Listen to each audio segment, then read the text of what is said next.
बिस्मिल्लाहिर्रहमानिर्रहीम। मैं हूँ फैसल अंसारी। आप देख रहे हैं फैसल शाइन यूट्यूब चैनल। मेरे नाल ने अल्लाह दिता जड़ा कि रोड के उत्ते काम करते हैं। यह साढ़े वास्ते भी पैगाम है। तो जोड़े पढ़े लिखे ने अपने आप तो गरूर करते हैं कि असी मेहनत नहीं करनी, असी दिहाड़ी तबका नहीं करना, असी किसी मजदूरी असी ना ही किसी पिछे अं मजदूरी करनी, ना ही मजदूर अं होना है। तो उन्होंने वास्ते पैगाम है कि काम करना चाहिए। काम दे विच बंदे नूं कोई मेहना नहीं है, ठीक है जी। काम बादशाह ने भी करना, काम वजीरां नूं भी करना, काम आम बंदे ने भी करना है। तो इन्हां नाल असीं गलबात करने तो रोज़मर्रा जिंदगी किवें हैंडल करते हैं जी। अस्सलाम वालेकुम। अस्सलाम वालेकुम भाईजान। इत्थे तुहानूं काम करदे कितनी देर हो गई है? चौथा महीना है जी, 4 महीने हो गए। तो तुसीं इस उम्र दे विच काम करदे जे ते तुहाडे बच्चिआं ने नहीं आख्या कि पापा जी इत्थे आके तुसीं काम ना करो बाहर किते जाके? बच्चों ने की आखना जी, बच्चे आखते भी हैं भी बह जा, मैं अपनी मर्जी जी ना आदि मर्जी का काम कर रहा, मैं किसी का बोझ नहीं पाना चाहता। तो जेड़े नौजवान ने पढ़े लिखे ने तो वह कहते हैं कि असी पढ़े लिखे हाँ तो असी कोई काम नहीं करना, निक्का मोटा काम नहीं करना, उन्हें तुसीं की पैगाम दोगे?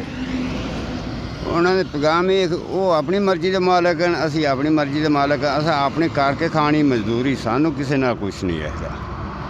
तो जदों मीह नेरी बारिश सारा आंदा तो मंजी तो सौंदे ही है कि कोई मकान भी इतने क्वार्टर भी ले आइए? नहीं जी, कोई शय नहीं ली गई। इस 4 पाई समझदा छापर बन लवीदा तो बस बिच सौ रवीदा। तो किसी ने रोड ते आके किसी ने कोई आख्या नहीं कि तुहानू कि चाचा जी आओ तुहानू इत्थे नाल तुहानू क्वार्टर लै दिन्ने आ? नहीं जी नहीं, ये किसी भी नहीं आख्या हैगा।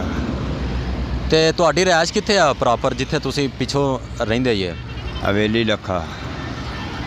तो किसी भी बंदे ने तुहाडी मदद नहीं की रोड ते लंघदे होया कि चाचा इत्थे काम कुम कर रहे हैं, मेहनत कर रहे हैं, ठीक है मेहनत करनी चाहिए, किसी के हत्थ या तली करने की बजाय बेहतर है कि तुसीं चंगा मंदा आपदा काम किया होया, किसी ने नहीं मदद की तुहानू रोड ते? नहीं, मदद किसी ने की। तो असीं आदि मर्जी ना कर रहे हैं, शुक्र अलहमदुलिल्लाह आदे हत्थां पैरां दी कमा के खा रहे हैं।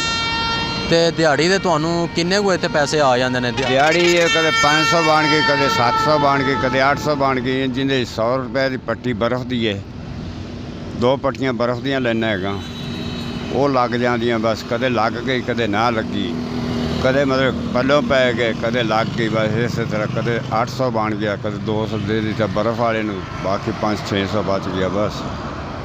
तो जदों बारिशां बुरशां बहुतियां आ जांदियां ने, छापर किन्नी कुछ देर तुहाडी मदद कर सकदा? क्योंकि छापर होंदा बहुता पानी पै गया तो थल्ले आ जांदा है। छापर जिहड़ा है ना, छापर 3-4 महीने तो सही कट जांदा इहदा। डबल छापर है, वो लियावीदा किलो मतलब 700 किलो ढींदा है, वो किलो ले आवीदा डबल करके बन लवीदा। कभी तुहाडे अंदर ख्याल नहीं आया कि मैं छोटा ही काम करना पिया वां, कोई रिश्तेदारां 'च 100 गल्लां करदे ने? नहीं जी, करन पै गए, अपने पेट पिछे करना, किसी का की सहारा लेना होंदा है।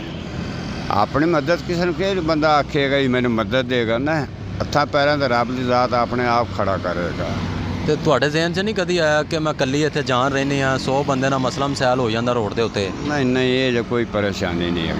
कभी मायूसी होई है, कभी दिलों तंग होए ये या अल्लाह मेरे ते केड़ा वक्त आ गया? वो वक्त नीवें उच्चे रब लिआंदा रहिंदा है, तो रब दी ज़ात ही टाला करदा है बस। तो जिन्हां दे माड़ा या वक्त आ जांदा है तो कहंदे ने कि रब पता नहीं हुण किन्हां दी गल्लां सुनदा है, तो उन्होंने कोई पैगाम देना चाहते, कोई गल उन्हें दसना चाहते ही? हाँ, ये परेशानी नहीं लेनी चाहिए। तो जो घर च मसले मसैल हो जाते हैं वो अल्लाह वारस रब की ज़ात टाला करता है, जो करना रब की ज़ात करना होता है, बंदा नहीं कोई कर सकता है, ना बंदा सहारा दे सकता है, ना बंदा कोई कर सकता है। नाजरीन, अल्लाह दिता दी गुफ्तगू तुसीं सुनी है, तो यह साढ़े वास्ते बहुत वड्डा सबक है। तो जेड़े पढ़े लिखे होंदे ने माड़े मोटे काम ते तंग हो जाते हैं कि असीं यह काम नहीं करना, यह उन्हां वास्ते भी बड़ा वड्डा पैगाम है। मेहनत करना हर बंदे वास्ते बहुत ज़रूरी है। मेहनत बंदा करेगा तो उन्होंने शाबाश आखी जाएगी, मेहनत उनकी अपनी होएगी तो दूसरे लोग उन्होंने शाबाश आखन दे। अपने मेज़बान फैसल अंसारी को इजाज़त दीजिए, दुआ में याद रखिए। अल्लाह निगहबान।